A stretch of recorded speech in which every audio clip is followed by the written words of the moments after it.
आजच्या भागामध्ये आपण हम्पी म्हणजे हॉस्पेटल रेल्वे स्टेशन ते सोलापूर रेल्वे स्टेशन हा अतिशय सुंदर असा प्रवास पाहणार आहोत. दोन धरणांच्या बाजूनी, दोन धरणांच्या बॅकवॉटर्सनी आणि कृष्णा आणि तुंगभद्रेच्या किनाऱ्यानी जाणारा असा हा नयनरम्य प्रवास. आणि आता आपण आहोत हॉस्पेट प्रॉपर सिटीमध्ये. इथे भरपूर अशी रेस्टॉरंट्स आहेत की जिकडे साऊथ इंडियन आपल्याला ब्रेकफास्ट आणि जेवण मिळतं. राहायला पण भरपूर चांगली चांगली ठिकाणं आहेत की आपल्याला 1,500 ते 3,500 ते 4,000 रुपयामध्ये आपण इथे राहायला आपल्याला हवी तशी जागा घेऊ शकतो. तर चला आता आपलं जेवण कम ब्रेकफास्ट झालेलं आहे आणि इथनं आता आपण रेल्वे स्टेशनला मी तुम्हाला भेटतो. चला. समोर इकडे टू व्हीलरचं पार्किंग आहे हॉस्पेट रेल्वे स्टेशनला अवेलेबल, आणि इथे कार पार्किंग आहे. आणि आत्ताच जवळजवळ 500 कोटी रुपये खर्च करून हे हॉस्पेट स्टेशनचं नूतनीकरण करण्यात आलेलं आहे. आणि जो हम्पीचा जो हेरिटेज लुक आहे तो हेरिटेज लुक इथे या हॉस्पेट जंक्शनला देण्याचा प्रयत्न केलेला आहे. हॉस्पेट जंक्शनला वेटिंग रूम आहे आणि त्याच्यानंतर हॉस्पिटलला रिटायरिंग रूम पण आहे. 2 रिटायरिंग रूम आहेत, AC आणि एअर कंडिशन वेटिंग रूम पण अवेलेबल आहे. साधारणतः 20 ते 25 जणं बसतील असा ACचा वेटिंग रूम आहे. आणि हे हॉस्पेट जंक्शनचं मेन एंट्रन्स. नमस्कार, ट्रॅव्हल विथ चारूमध्ये तुमचं स्वागत आहे. आजचा आपला ट्रेन ब्लॉग होणार आहे. आज आहे 18 नोव्हेंबर आणि आत्ता दुपारचे 1 वाजत आलेला आहे. आणि 1:40 ही जी आपली मागची ट्रेन आहे हॉस्पेट ते मुंबई यांनी आपण हॉस्पेट ते सोलापूर असा प्रवास करणार आहे. वाटेत कुठली कुठली स्टेशनं येतील ते बघू. बदामी लागेल, त्याच्यानंतर सोलापूर लागेल. आपण सोलापूरला उतरणार आहे कारण आमचं तिकीट आम्हाला ॲक्च्युली जायचं आहे पुण्याला, पण पुण्यापर्यंत आम्हाला कन्फर्म तिकीट मिळालं नाही. कन्फर्म तिकीट सोलापूरपर्यंतच आहे. त्याच्यामुळे हा आपला ब्लॉग हॉस्पेट ते सोलापूर असा राहील. ट्रेनमध्ये आम्ही TCला विचारू, TCने जर का आम्हाला कुठलं तिकीट दिलं पुढे कन्फर्म बसायला परमिशन दिली तर मग पुण्यापर्यंत जाऊ, नाही तर मग सोलापूरला उतरून तिकडनं सोलापूर स्टेशनला जाऊन शिवशाही किंवा दुसरी कुठली काही सोय झाली तर त्यांनी आम्ही पुण्याच्या दिशेने प्रयाण करू. तर ही मागे बघता ही 11140 हॉस्पेट ते CSMT एक्सप्रेस, गडाख एक्सप्रेस असायचं नाव आहे. गडाख एक्सप्रेस पण आपण याला म्हणू शकतो. हिचा प्रवास आता आपला थोड्याच वेळात सुरू होईल.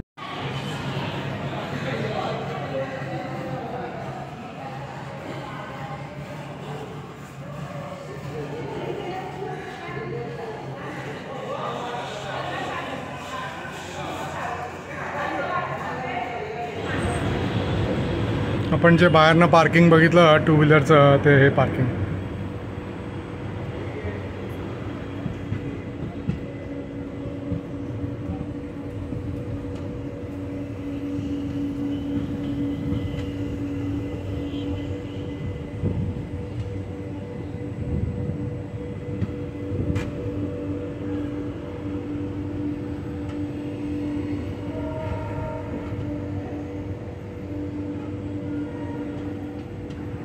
मध्ये मी थोडा वेळ झोप काढली 2 तास, त्याच्यामुळे मधलं शूटिंग नाही करू शकलो.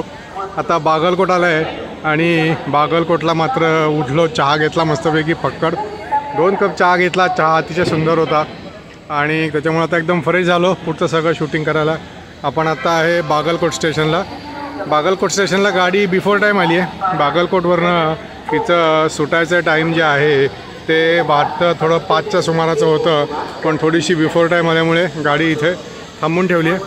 आता गाडी सुटली की बागलकोटचं डिपार्चर दाखवतो आणि मग पुढे सोलापूरपर्यंतची स्टेशनं सगळी दाखवतो. आपल्या इथे पुण्या मुंबईकडे तशा EMU आहेत, तशी ही DMU आहे, म्हणजे डिझेलची लोकल इथली. कुठून कुठे आहे आता नाव याच्यावर लावलेलं नाही आहे. पुढं नाव लावलेलं असेल तर बघतो. ही आत्ता जस्ट आली पलीकडच्या बाजूला बागलकोटला, पण ही इथली लोकल गाडी आहे, सगळ्या स्टेशनला थांबत अशी जाणारी. आपल्या गाडीने हॉर्न दिला आहे. आता ही कुठली गाडी ही बघतो आणि मग नंतर आपल्या गाडीचं डिपार्चर दाखवतो.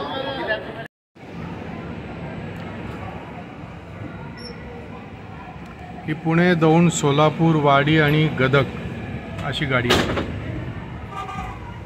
चला आता आपण बागलकोटचं डिपार्चर बघू.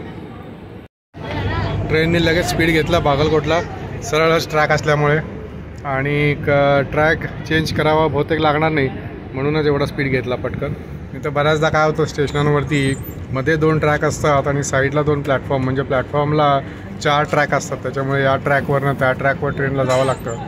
त्याच्यामुळे गाडीचा स्पीड कमी होतो ट्रॅक चेंज करायच्या वेळेला, आणि स्टेशनला येताना आणि स्टेशनवरून सुटताना दोन्ही वेळेला कमी असतो. पण जिकडे सरळ ट्रॅक आहे तिकडे मात्र गाडीचा स्पीड कमी होत नाही, गाडी लगेचच स्पीड घेते. बागलकोटचा प्लॅटफॉर्म अतिशय मोठा आहे, भरपूर मोठा प्लॅटफॉर्म आहे. म्हणजे इथे ही शेवटची आता बागलकोट स्टेशन ही पाठी आली तरीसुद्धा अजून बराचसा प्लॅटफॉर्म पुढे बाकी आहे. प्लॅटफॉर्मवर सगळीकडे स्वच्छ भारत, एक भारत, श्रेष्ठ भारत आणि हम्पी आणि बदामीच्या ज्या काय आर्टिफॅक्ट्स आहेत त्याचं सगळं प्रिंट इकडे केलेलं आहे.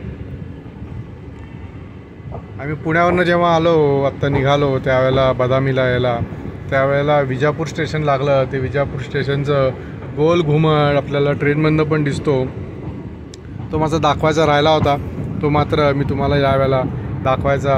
उजेड जर का असेल तर नक्की प्रयत्न करेन. विजापूरचं टायमिंग 6:45 आहे, त्याच्यामुळे थोडा अंधार होणारच नक्कीच. पण किती समजा तिकडे लाईट असतील तर त्या लाईटमध्ये गोल घुमट चांगला दिसेल, तर तो कसा दिसतो तो आपण बघूया. हे आलमट्टी धरणाचं बॅकवॉटर्स आहे. आता एक ब्रिज लागेल मस्तपैकी. धरण माझ्या मागच्या बाजूला आहे. आता हे थोडा वेळ हे दाखवतो इकडचं पाणी, आणि मग त्या साईडचं तुम्हाला धरणाची भिंत इथनं दिसेल की तुम्हाला दाखवतो. आलमट्टी धरण खूपच मोठं आहे. पावसाळ्यात जेव्हा आलमट्टी धरण पूर्ण भरायला सुरुवात होते आणि जास्त धरण ते भरलं आणि तिथनं पाणी जर का सोडलं नाही तर आपल्या महाराष्ट्रातल्या सांगलीला जो पूर येतो तो त्याच्यामुळेच येतो. चला आता मागच्या बाजूला धरणाची भिंत आली असेल ती बघूया आपण. इकडे सनसेट पण होतोय पाण्यामध्ये, काय मस्त दिसते मला.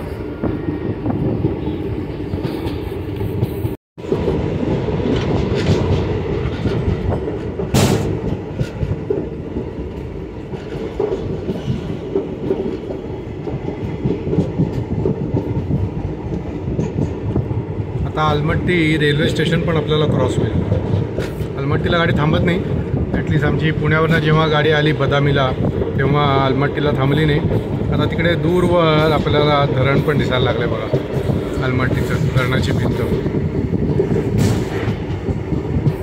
आलमट्टीचा आपला सेपरेट एक ब्लॉग आहे, आलमट्टी धरण आणि आलमट्टी धरणाच्या इथली भाग. तो जर का पाहिला नसेल तर अवश्य पहा.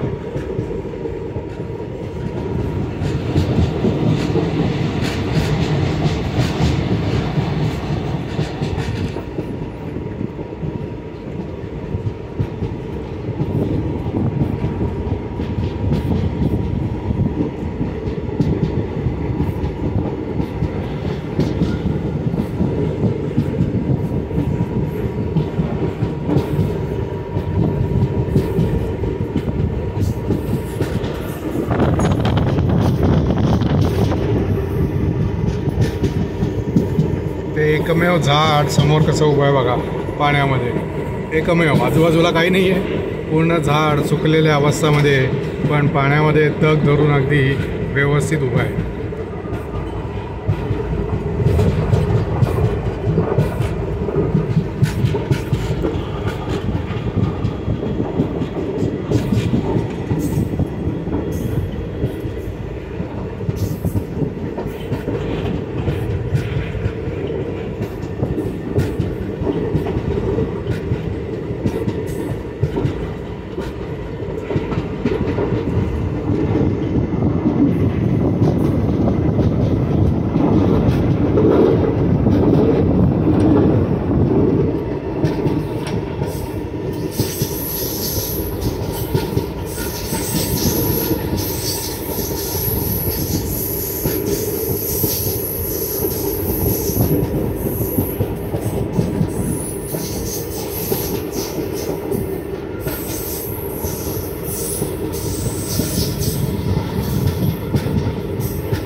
आता एक परत ब्रिज येईल बहुतेक, पाणी भरपूर दिसतं इकडे.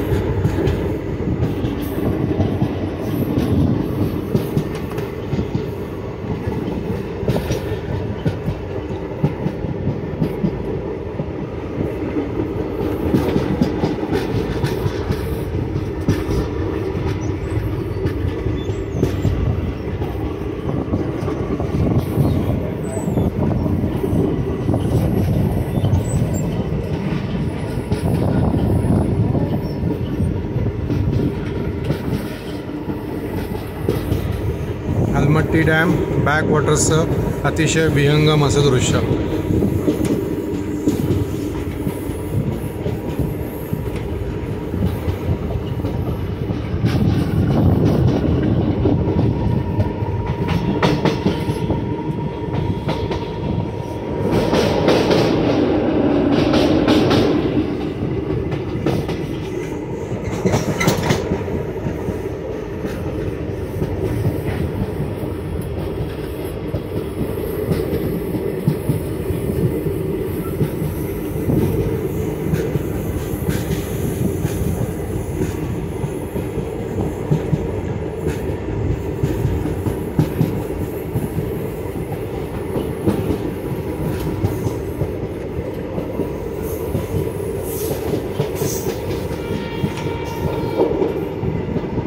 आता बहुतेक आलमट्टी स्टेशन सुद्धा येईल.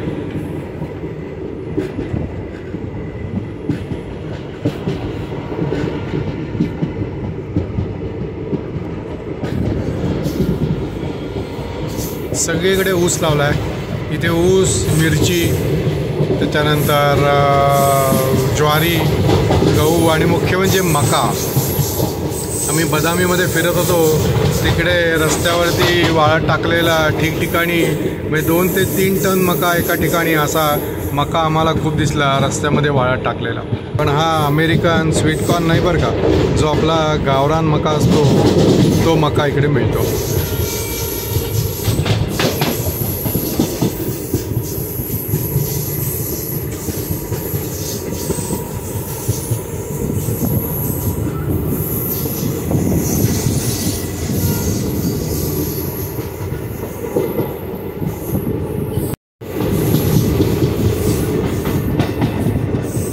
आलमट्टी स्टेशनचं विस्तारीकरण चालू आहे, त्याच्यामुळे हे इकडे आपण बघू शकतो. आलमट्टी स्टेशन इकडे बहुतेक मागच्या बाजूला आलेलं आहे. हे इकडे आलमट्टी स्टेशन या साईडला. मुघलगड्डी आलमट्टी नव्हतं, मुघलगड्डी स्टेशन होतं. आता आलमट्टी एका बाजूला येईल परत पुढे. त्या बाजूला पण भरपूर शेती आणि की ऊसाची शेती.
ही गाडी बऱ्याचदा लेट असते. त्याचं कारण म्हणजे बागलकोटच्या पुढे जो ते दुसरं मुरुगड्डी का कुठलं तरी स्टेशन गेलं मगाची, ज्याला मी आलमट्टी समजत होतो, त्याच्या पुढे असा का सिंगल ट्रॅक आहे. हा सिंगल ट्रॅक असल्यामुळे गाडीला लेट होतो.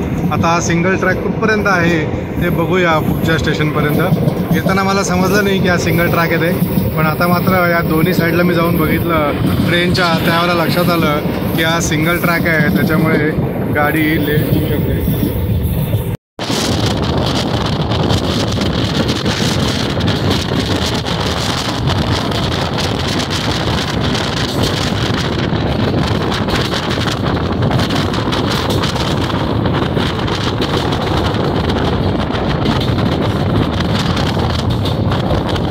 इथे डबल ट्रॅकचं काम चालू आहे, म्हणजे थोड्या दिवसात इथे पण झालो सिंगल ट्रॅक आहे, याचा डबल ट्रॅक होत आहे.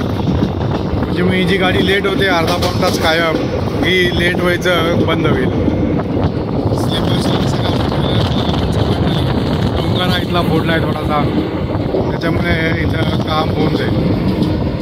समोर सुंदर एक मंदिर दिसतंय वरती आणि खाली पण काहीतरी असं स्ट्रक्चर दिसतंय. डावीकडे रस्ता आलाय, अतिशय सुंदर रस्ता आहे बघा. डोंगरावर चाललाय चढ एकदम वरती. पूर्ण लाल माती आजूबाजूला आणि मुरुम आहे सगळा. इथे हा सगळा मुरुमच दिसतोय, मुरुमाचा डोंगर.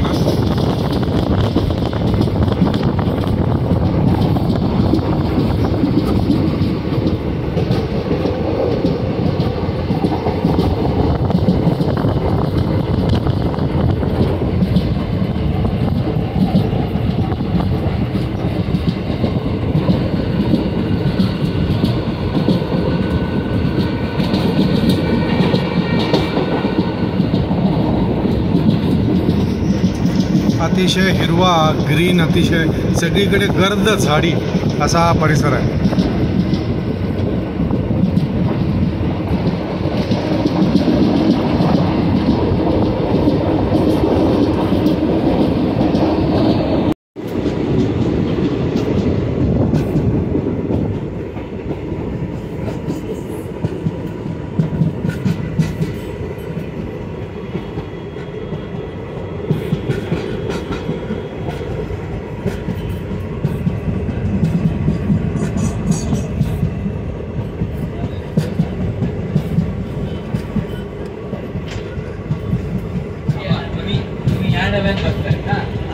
अजून एक पुढचा डबा आहे. मी या डब्यावर येणार.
आणि असं वाटतंय की आता आलमट्टी आलं आहे, कारण तो आत्ता डावीकडचा जो परिसर होता तिथं आम्ही आलो होतो असं मला आत्ता ट्रेनमधलं जाणवलं. स्टेशन आलं आहे कुठलं तरी, बहुतेक आलमट्टीच आहे. मगाशी मी जसं म्हणलं की काही स्टेशनांना मधनं ट्रॅक असतो आणि तिथनं गाडी फास्ट जाते. हे बघा आता हा ट्रॅक सरळ गेला. हा डावीकडचा जो ट्रॅक आहे तो गाडी ज्यावेळेला प्लॅटफॉर्मला थांबते त्यावेळेला प्लॅटफॉर्मकडे गेला आणि हे आलं आलमट्टी स्टेशन.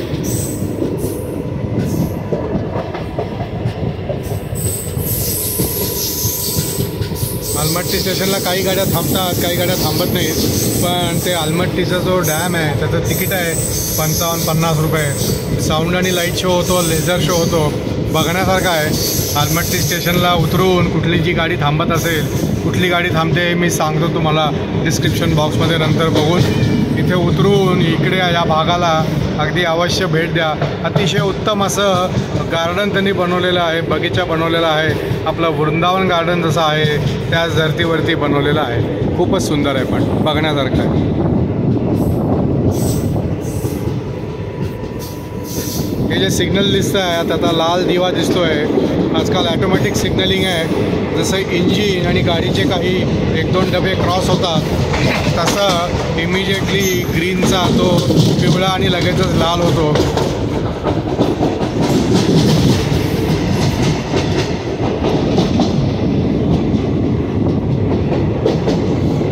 लोणावळा खंडाळ्याचा जसा घाट असतो त्या टाईप इथे थोडासा असा घाटासारखा आहे. टर्न आहे, कर्व आहे, त्याच्यामुळे गाडीनी स्पीड पण कमी केला आहे.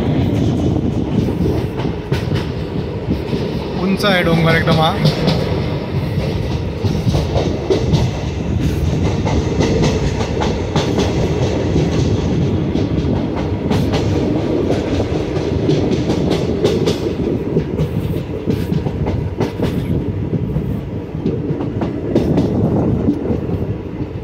हे सगळं आलमट्टीचाच पसारा आहे. खूप मोठा पसारा आहे आलमट्टीचा.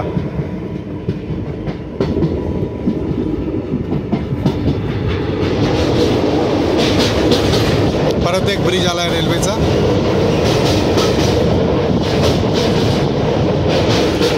बगळे स्वच्छंदपणे रेल्वेशी कॉम्पिटिशन करतायत, रेस लावल्यासारखा. हा बघा समोर कसा उठतोय, जणू काय त्यांनी रेसच लावली आपल्याशी. हे बघा हे 2 बगळे. पण शेवटी त्यांनी दिशा बदलली आणि ते वेगळ्या दिशेला गेले. अथांग सागरासारखा प्रसरलेला हा आलमट्टीचा पसारा. सगळं आलमट्टीचं बॅकवॉटर्स आहे.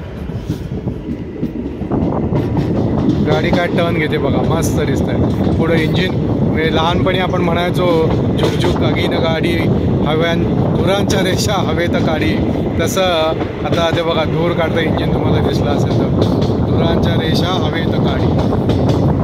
पळती झाडे पाहूया आणि मामाच्या गावाला जाऊया. आम्ही मात्र आता आमच्याच गावाला म्हणजे पुण्याला परत चाललो आहे. बॅकवॉटर्सचा अजून एक भाग इकडं आला आहे. इंजिन आणि मगाचा सोडलेला धूर अजूनही इथं दिसतोय डिझेल इंजिनचा. हे बॅकवॉटर्स परत इकडं आलं बघा थोडंसं. तर मगाशी मी सिग्नलबद्दल सांगत होतो. ही सिग्नलची टेक्निक अशी आहे की गाडीला जेव्हा ग्रीन सिग्नल असतो तर पहिला जर का ग्रीन मिळाला तर पुढचा जो इमिजिएट सिग्नल असेल तो कधीही लाल सिग्नल गाडीला मिळत नाही. कारण 2 सिग्नलमध्ये त्या मानाने अंतर कमी असतं, त्याच्यामुळे पहिला ग्रीन आणि दुसरा लाल असा कधीही होत नाही. पहिला ग्रीन असतो आणि त्याच्यानंतर जर का पुढचा सिग्नल जर का लाल होणार असेल तर पुढचा येलो होतो. म्हणजे पहिला ग्रीन, मग त्याच्यानंतर गाडीला येलो सिग्नल मिळतो. येलो मिळाला म्हणजे ड्रायव्हरच्या लक्षात येतं आणि मग गाडीचा स्पीड कमी होतो. मी समजा 100नी जात असेल 100च्या स्पीडनी तर गाडी 40-50चा स्पीड घेते पिवळा सिग्नल दिसल्यावर. आणि मग पुढे आयदर लाल किंवा मग ग्रीन. लाल असेल तर गाडी थांबते, ग्रीन असेल तर मात्र गाडी स्पीड वाढून आपला पुढे जायला सुरुवात करते. पण सांगायचं तात्पर्य आहे की ग्रीन नंतर कधीही डायरेक्ट लाल सिग्नल गाडीला येत नाही. पहिला येलो येतो आणि मग त्याच्यानंतर रेड असेल तर रेड, ग्रीन असेल तर ग्रीन.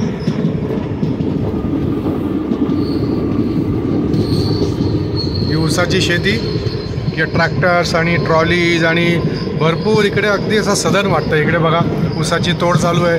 ऊस कामगार ऊस तोडतात. इकडे धाडाधड धडाधड केवढा ऊस पसरला आहे, नुसता ऊसच ऊस. प्रचंड मोठा शेत आहे समोरचा.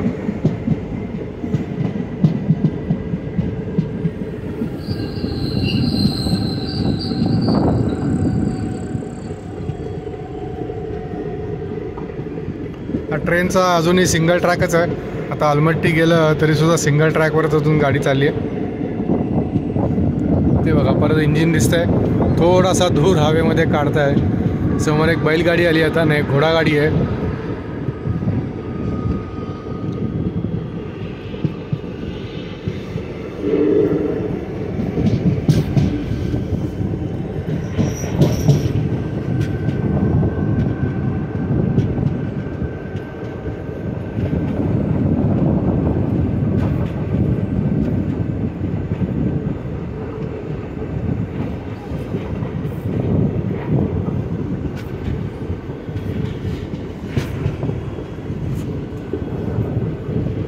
समोर पण काही ऊस तोडणी कामगार काम संपवून आपल्या आपल्या घरी चाललेत बघा.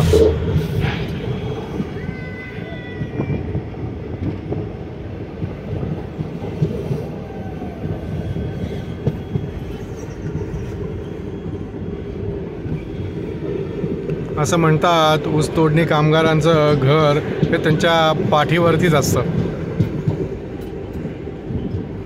मेहनतीचं काम.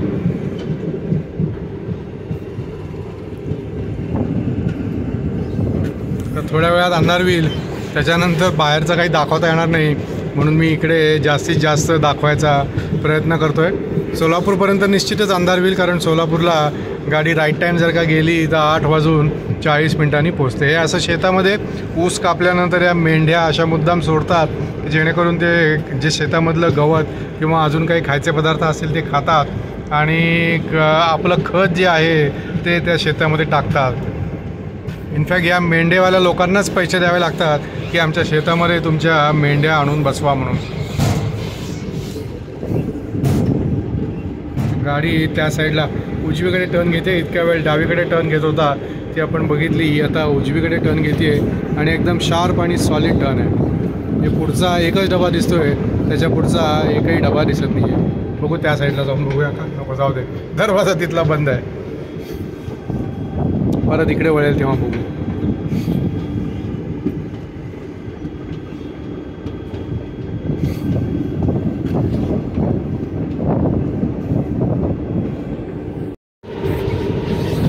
मगाशी थोडा गाडीचा स्पीड कमी झाला होता, आता परत वाढला आहे चांगला, तरी 40-50चा स्पीड आता असेल.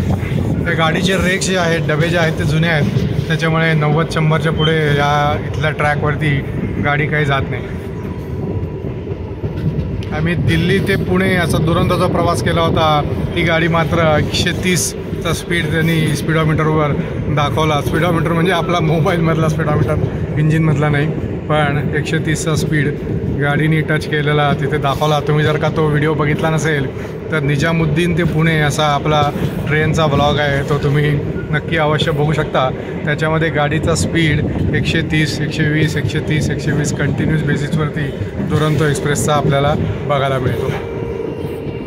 ही बघा आता गाडी परत डाव्या हाताला वळाली, इंजिन दिसतंय, धूर पण दिसतोय.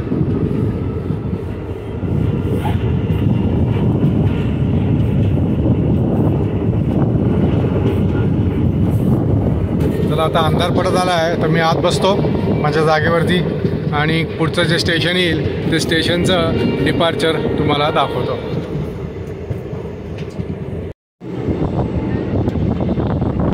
कुठला तरी मस्त मोठा प्लांट आहे, कुठला तो माहीत नाही, गुगलवरती बघतो आणि त्याच्यानंतर डिस्क्रिप्शन बॉक्समध्ये टाकतो. पण चिमणी मोठी अतिशय आणि उंचच्या उंच आणि लाईटिंग मस्त सुंदर असा हा प्लांट आहे. ते 3 जे अलीकडचे टॉवर दिसतात, 4 ते बहुतेक कूलिंग प्लांटचे असावेत आणि जवळजवळ 1-2 मोठ्या चिमण्या पण आहेत.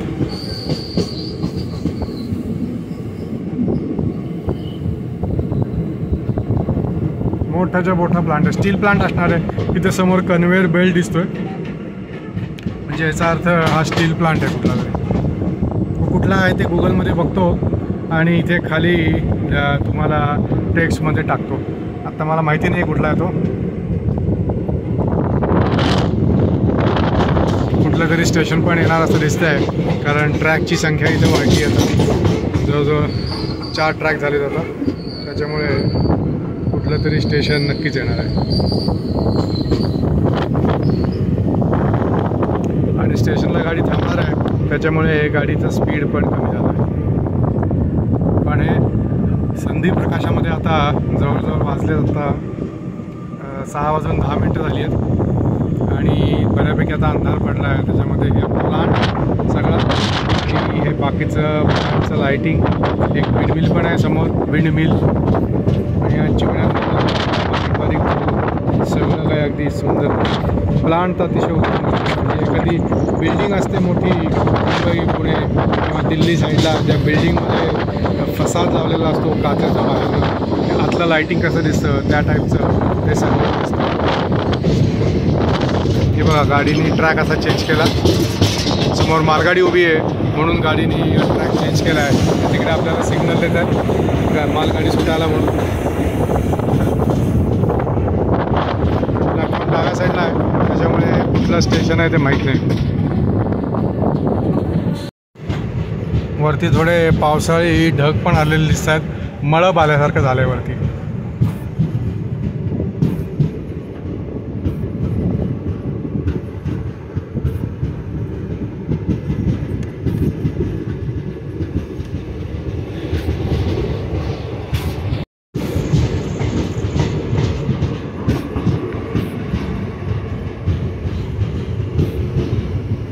निनावी स्टेशन आहे, निनावी नाही होतं नाव एक, बघतो कुठलं आहे ते. निनावी मला वाटलं नवीन बांधकाम चाललं आहे स्टेशनचं, त्याच्यामुळे स्टेशनला नावच नाही का काय, पण नाव आहे स्टेशनला. आता पुढची पार्टी आली की बघतो आणि तुम्हालाही दाखवतो. गाडीच्या म्युझिकचा आवाज काय मस्त येतो बघा. एकच नंबर. कुडगी म्हणून स्टेशन आहे, कुडगी. कुडगीला कुठला प्लांट आहे ते बघायला पाहिजे.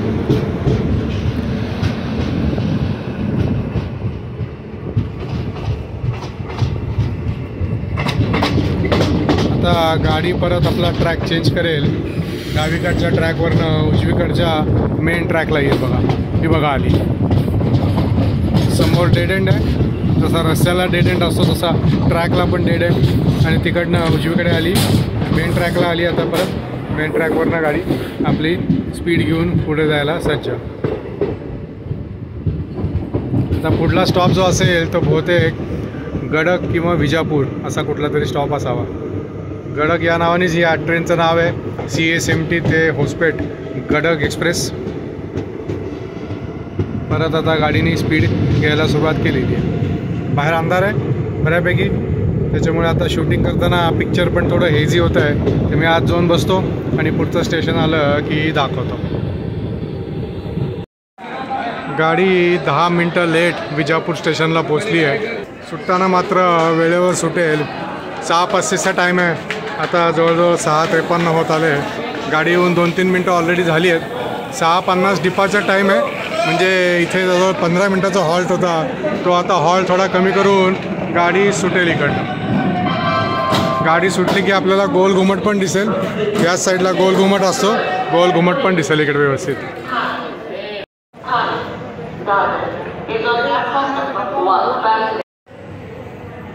गाडीने हॉर्न दिलेला आहे आणि विजापूरवरनं गाडी सुटण्याच्या तयारीत आहे. सुटलीच आहे गाडी.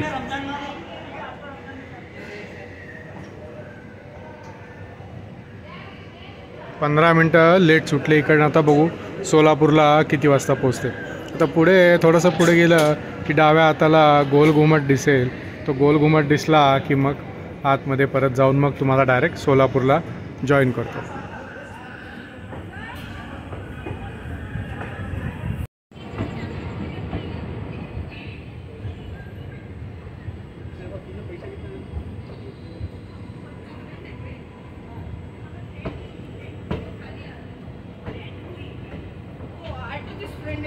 विजयपुरा म्हणजेच जुन्या काळचं विजापूर.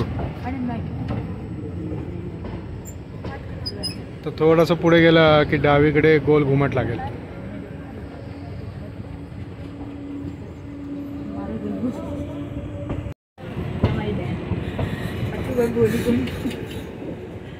हे विजापूरचं आउटस्कट्स. गाडी ट्रॅक चेंज करते.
अशा रीतीने गाडीचं आमच्या 20 मिनटं उशिरा सोलापूर स्टेशनवरती आगमन झालं.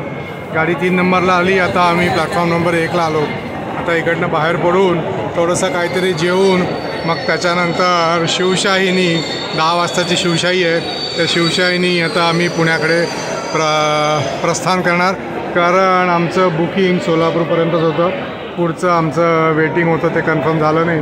त्याच्यामुळे आता तुम्हाला आपला जो होस्पेट टू सोलापूर प्रवास आहे ट्रेनचा तो इथेच संपतो. ट्रॅव्हल विथ चारूचा व्हिडिओ तुम्ही बघितल्याबद्दल तुम्हाला खूप खूप धन्यवाद.